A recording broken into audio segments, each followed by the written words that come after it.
माँ, आपको पता है कल हम पिकनिक जा रहे हैं और आपको भी हमारे साथ चलना है।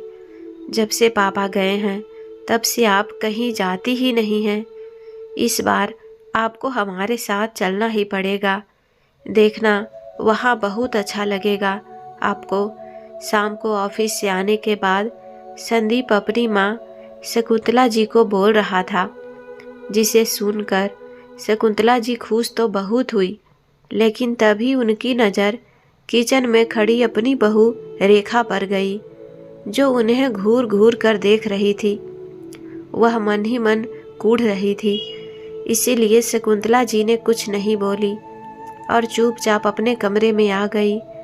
जाने का मन उनका भी बहू था, क्योंकि उनके पति राम किशन जी के जाने के बाद वह अपने आप को अकेला महसूस करती थी। लेकिन बहू का गुस्सा देखकर अपने बेटे संदीप को कुछ नहीं बोल पाई और चुपचाप अपने कमरे में आकर सो गई।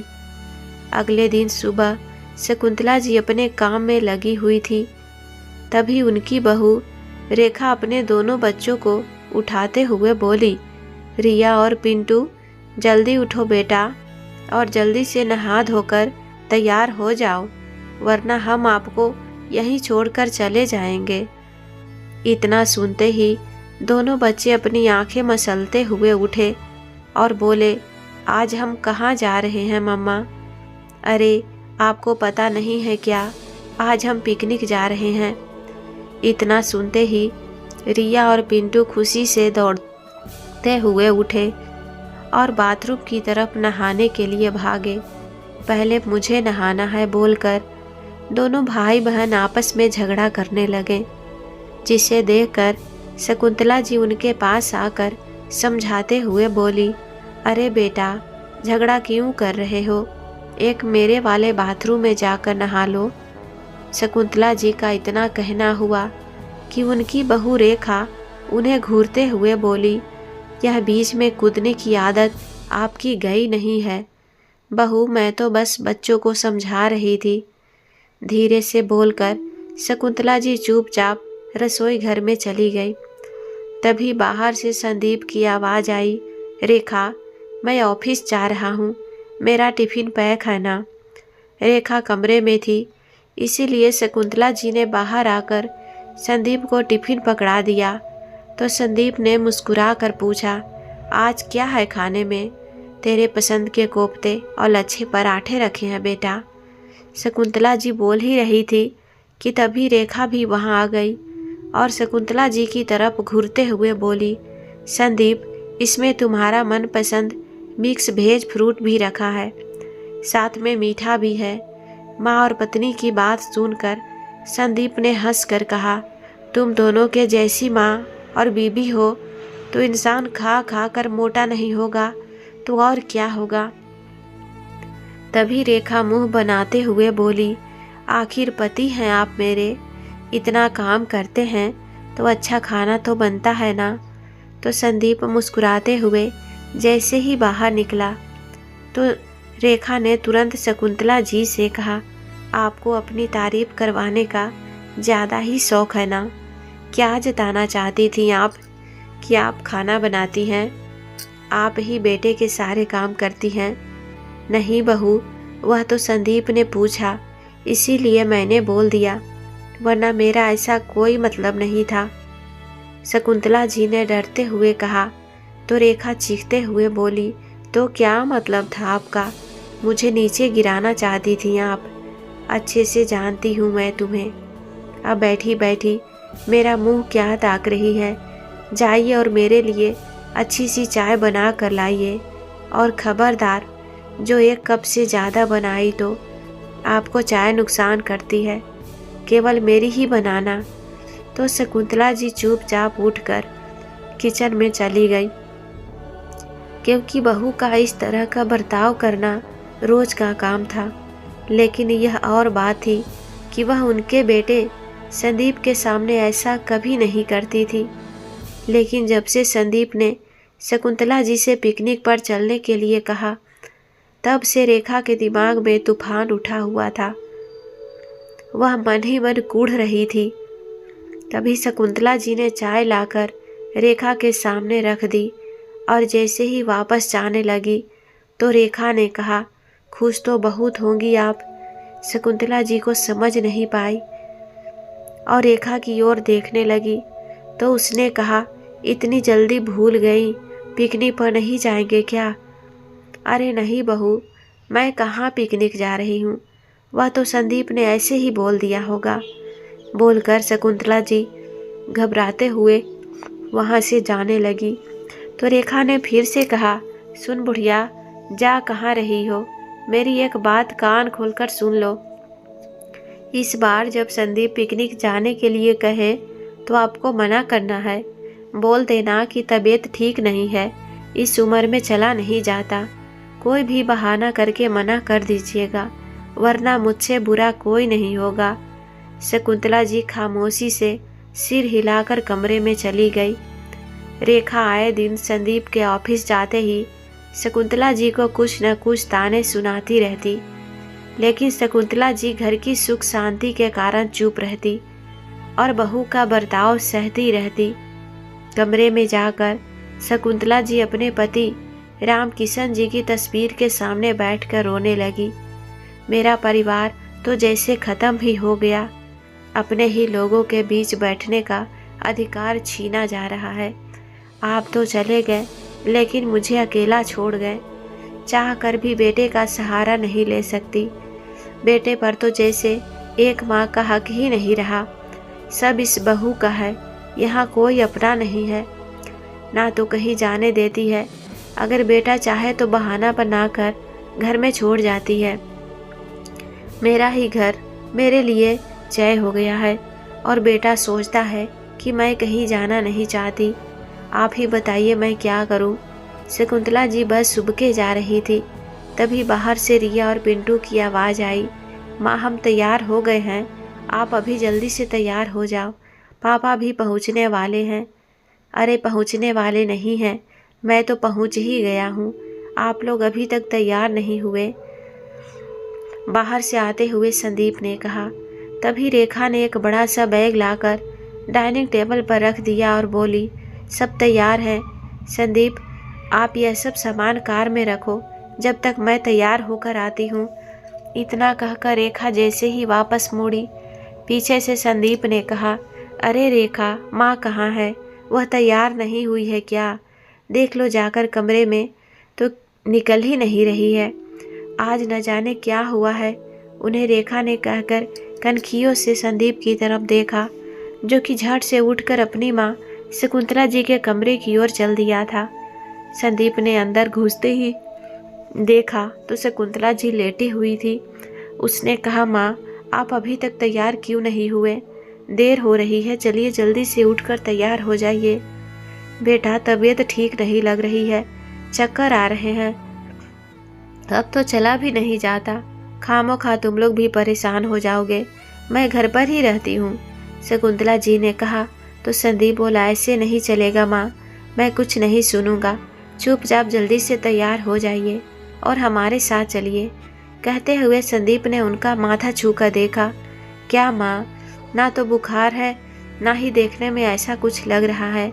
आपको भी ना घर में रहने की आदत हो गई है, बाहर जाएंगी तो देखना आपको अच्छा लगेगा और तबीयत भी ठीक हो जाएगी।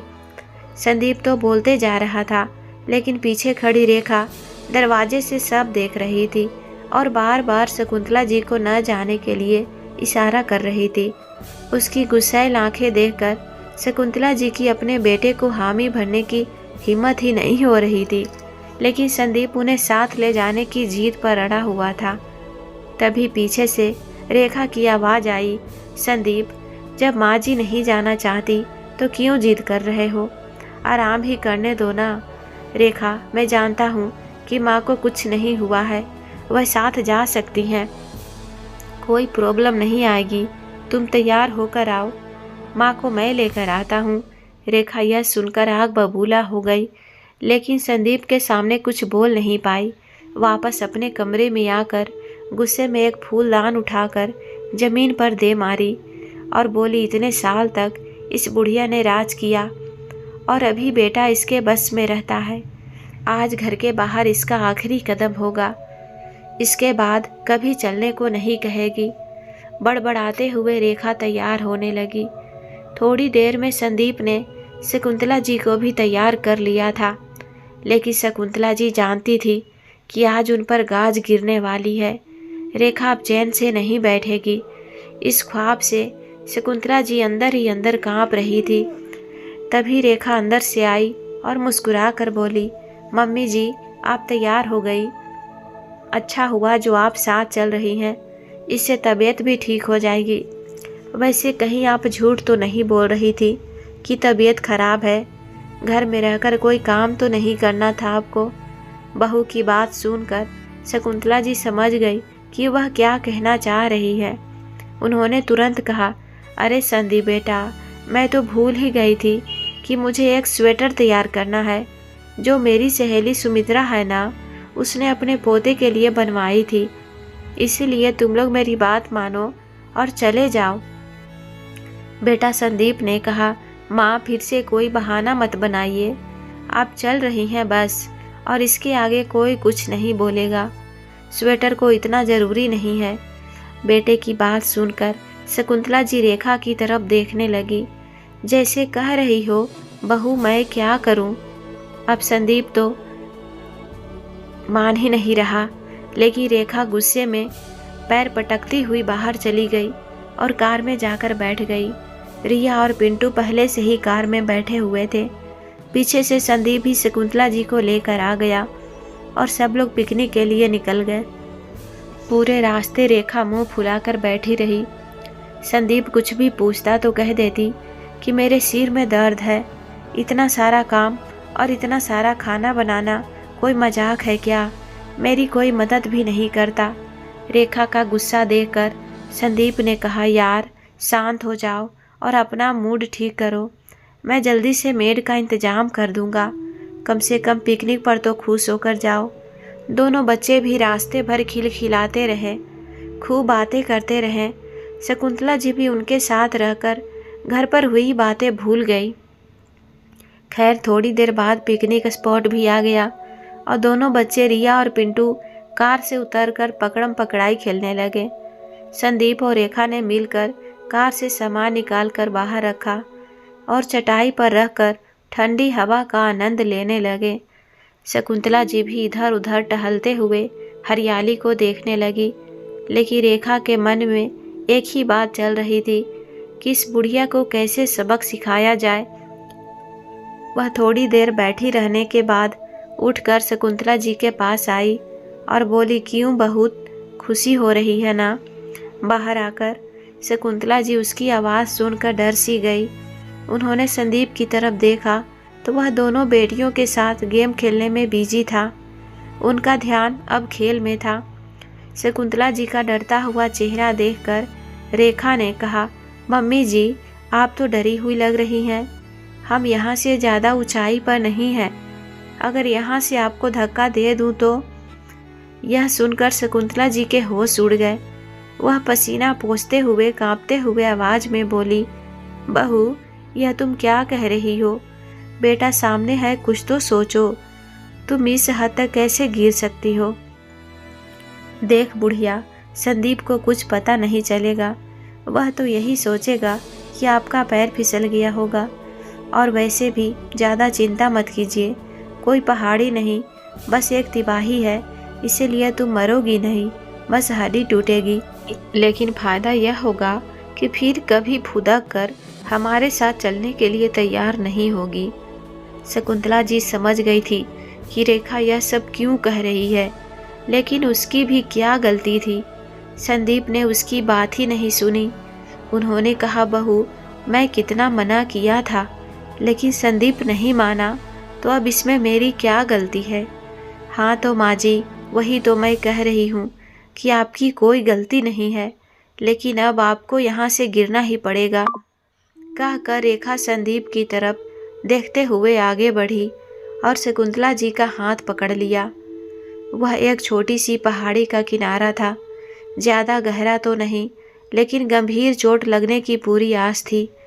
संदीप की तरफ देखते हुए रेखा जैसे ही शकुंतला जी को धक्का देने लगी, तभी पीछे से संदीप की आवाज़ से रेखा के पैर कांप गए। उसका पैर फिसला और शकुंतला जी की जगह वह खुद पहाड़ी से नीचे गिर गई।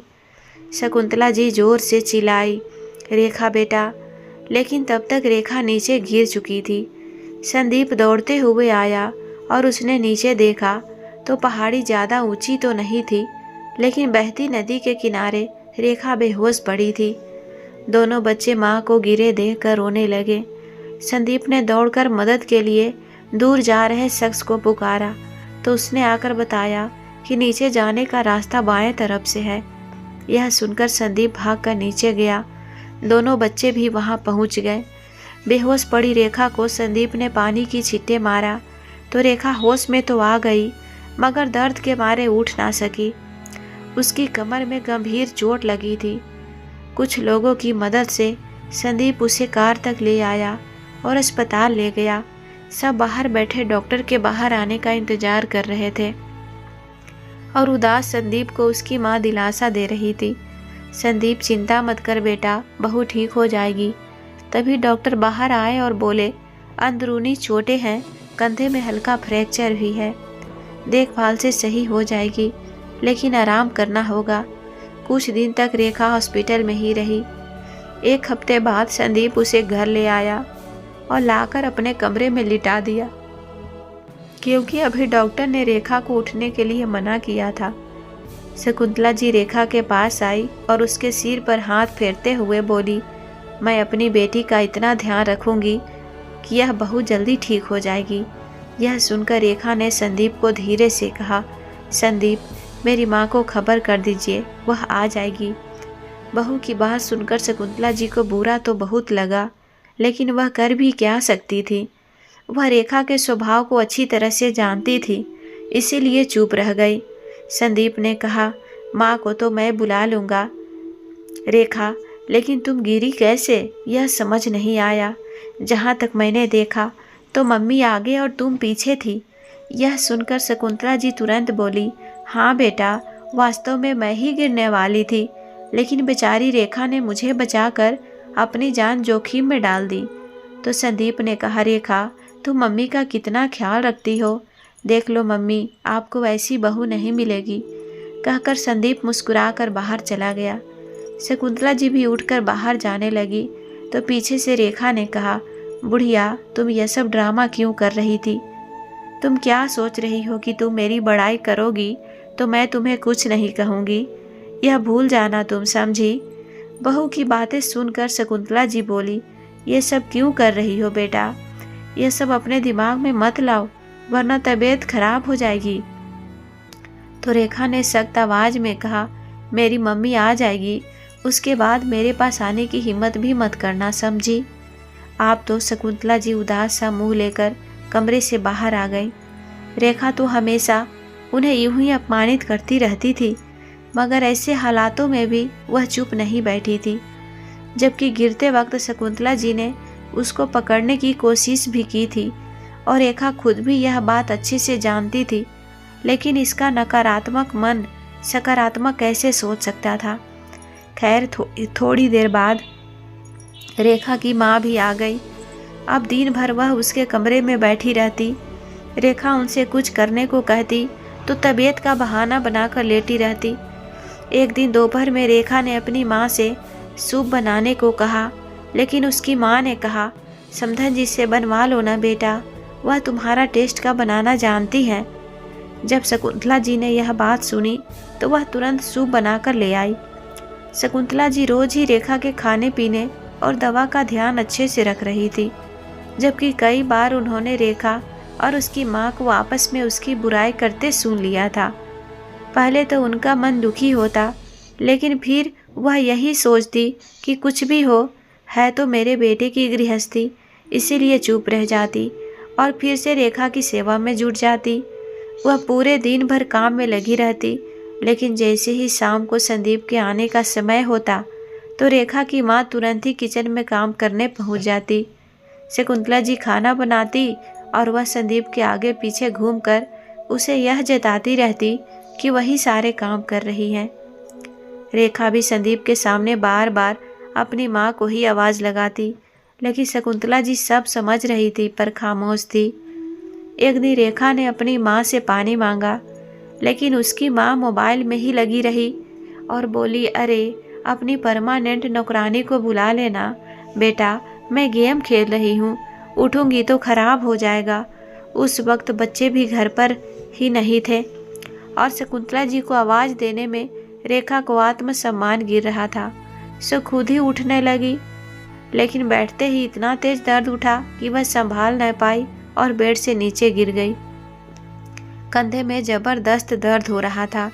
उसकी चीख से शकुंतला जी दौड़ते हुए कमरे में आई और रेखा को उठने की कोशिश करते हुए बोली, बेटा मुझे आवाज़ क्यों नहीं दी, या अपनी माँ को कह दी, खुद उठकर खतरा मोल क्यों लेती हो, ऐसे तो तकलीफ बढ़ जाएगी, जबकि डॉक्टर ने आराम करने को कहा है। शकुंतला जी की बात सुनकर रेखा चुप रही और उनके सहारे से मुश्किल से उठी और बेड पर बैठ गई। इस वक्त रेखा की माँ सहारा देने भी आई तो उसने अपनी मम्मी का हाथ झटक दिया। रेखा के कंधे का दर्द फिर से बढ़ने लगा तो संदीप उसे अगले ही दिन डॉक्टर के यहाँ लेकर गया। तो डॉक्टर ने कहा, आपको इनका ख्याल रखना चाहिए, फ्रैक्चर बढ़ गया तो दिक्कत हो जाएगी, महीना बेड पर ही रहना पड़ेगा। यह सुनकर तो रेखा डर सी गई। अब उसने शकुंतला जी की मदद लेना शुरू कर दिया।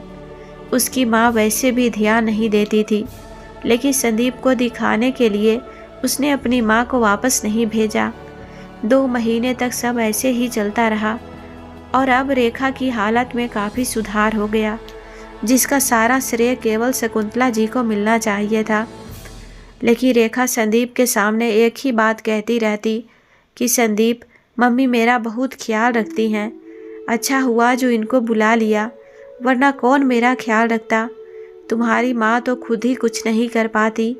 तो संदीप भी अपनी सास से कहा, मम्मी जी आपने अच्छा किया जो वहाँ आ गई, लेकिन अब रेखा काफ़ी ठीक हो चुकी है, आपको जाना है तो बता दीजिएगा, घर पर भी तो सब आपको याद करते होंगे। लेकिन रेखा की माँ जाने को तैयार ही नहीं थी, क्योंकि इतनी सेवा उनकी बहू भी नहीं करती थी जितना शकुंतला जी कर रही थी। समय अपनी रफ्तार से चलता रहा। रेखा अब चलने फिरने लगी और माँ के साथ बैठकर अपनी सास को बस ऑर्डर देती रहती थी और भूल गई थी कि अपनी ही माँ के कारण वह ठीक होते होते भी फिर से तकलीफ में आ गई थी। लेकिन अपनी माँ के खिलाफ उसने किसी से 2 शब्द भी नहीं कहे। अगले दिन सुबह सुबह रेखा ने शकुंतला जी पर ऑर्डर घुमाते हुए कहा, सुन बुढ़िया, आज खाने में छोले भटूरे बनाने हैं, यह रोटी खा खा कर तंग आ गई हूँ मैं। शकुंतला जी बेचारी क्या बोल सकती थी, बस माँ बेटी के कहे अनुसार उनके ऑर्डर पूरे करती रहती।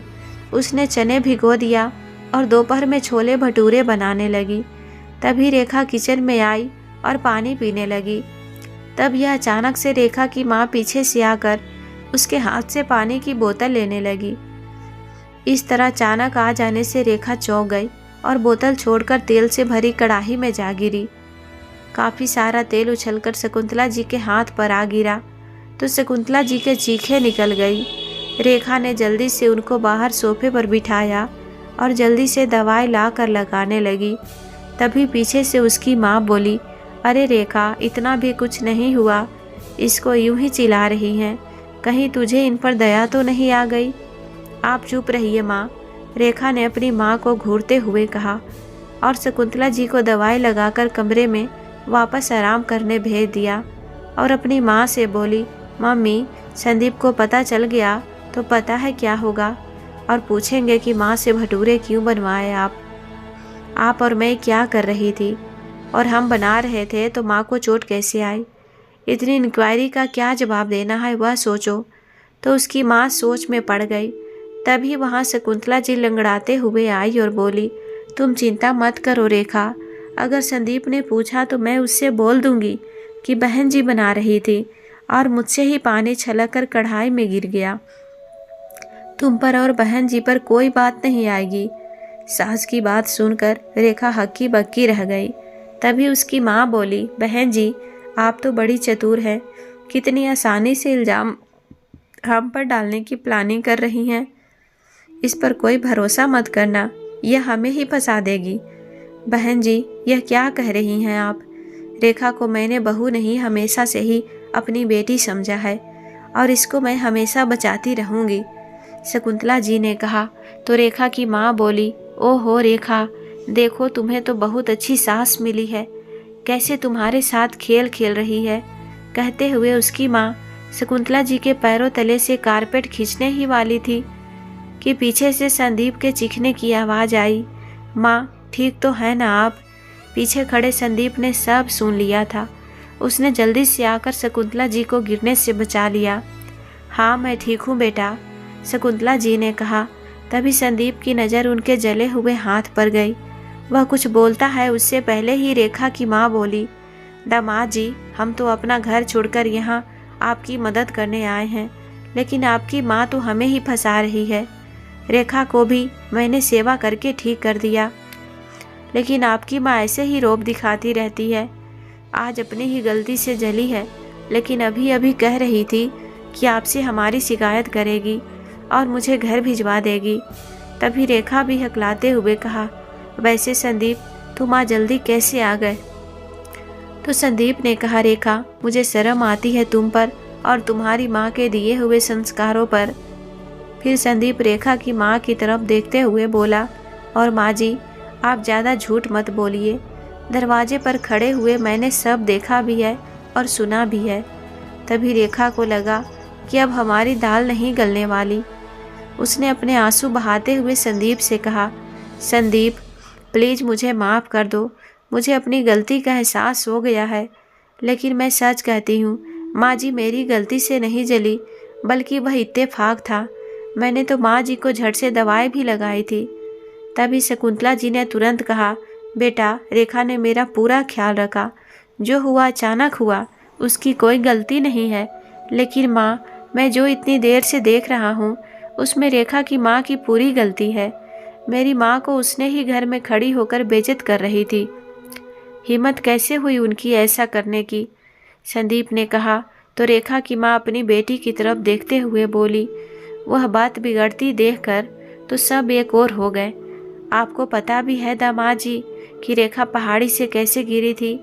इतना सुनते ही रेखा का चेहरा उतर गया और वह अपनी माँ की तरफ चुप रहने का इशारा करने लगी, लेकिन वह बोलती रही और संदीप चुपचाप खड़ा अपनी रेखा की तरफ देख रहा था, तो कभी उसकी माँ की तरफ। तभी रेखा की माँ ने कहा, दामाद जी, रेखा आपकी माँ को धक्का देने जा रही थी, मगर खुद ही गिर गई। यह सुनकर संदीप का गुस्सा 7वें आसमान पर चढ़ गया। वह रेखा से कुछ कहता है उससे पहले ही रेखा संदीप के पैर पकड़ते हुए बोली, मुझे माफ़ कर दो संदीप, मुझसे बहुत बड़ी गलती हो गई।